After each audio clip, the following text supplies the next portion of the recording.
Galnet News Digest, 23rd of June, 3306. We read the news so you don't have to. In this week's news, Tharg's open house. Getting rid of Alec. Don't call me Wendy. Tharg's open house.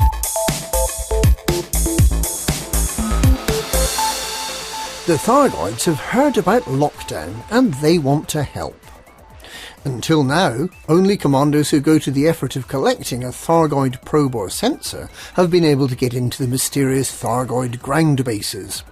Think of it as the price of admission to drive through the organic halls and marvel at the tall central chamber with an egg-covered roof and a mysterious machine in the middle. But now, the Thargoids have opened up their sites to all commanders, even those who can't afford the price of admission. The Thargoids recognise that times are hard and they want to do their bit to help. Commanders are invited to visit any Thargoid base and have a free tour. Please note, however, that the galactic orrery in active bases can only be activated by commanders who bring both a Thargoid probe and a Thargoid sensor. Links continue to be available at the venue as normal. Commanders who can afford to are invited to leave a tip for the Thargoid scavengers who maintain the venue on your behalf. Getting rid of Alec.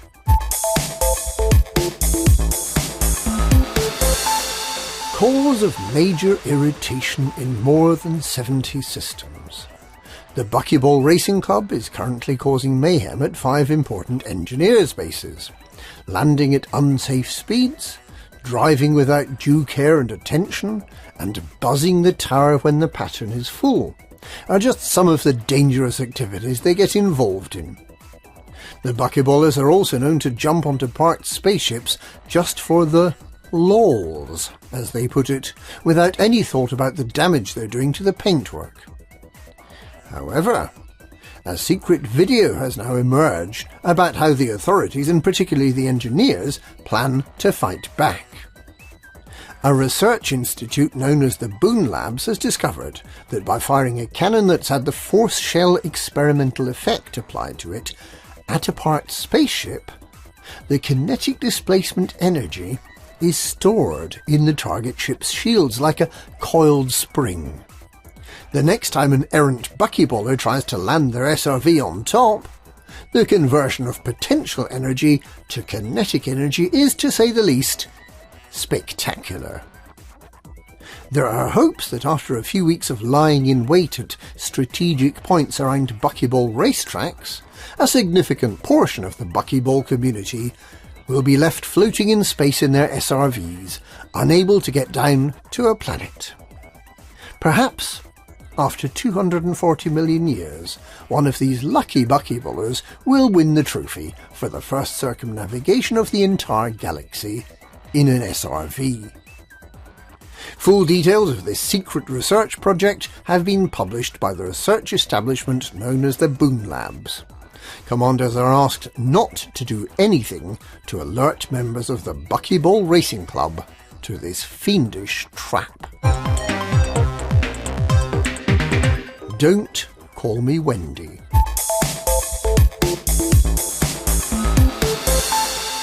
A sad message has been received at a new unregistered comms beacon in the WNL system in Colonia. Home to EDS 38 and currently the scene of a dispute between the Biscuit Munchers and the dastardly interlopers of New Simbad, the beacon appears to be a valedictory message from a Commander JCMW38, who implores his fellow commanders to guard the biscuits. In related news, Little Will Flanagan has been promoted to product manager for unspecified new things, and Captain Arthur Beard Tolmie has taken his place as the head of spin at the Pilots Federation, in charge of Stephen, Bruce and Tim. So it seems pretty unlikely now that the League of Skaven will ever make it into the galaxy. And that's this week's Galnet News. Galnet News, we read the news so you don't have to.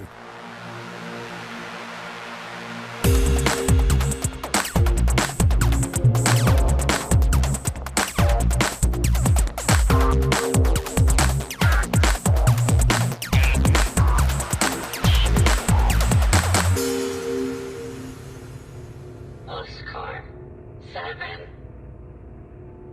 Oscar 7. Oscar 7.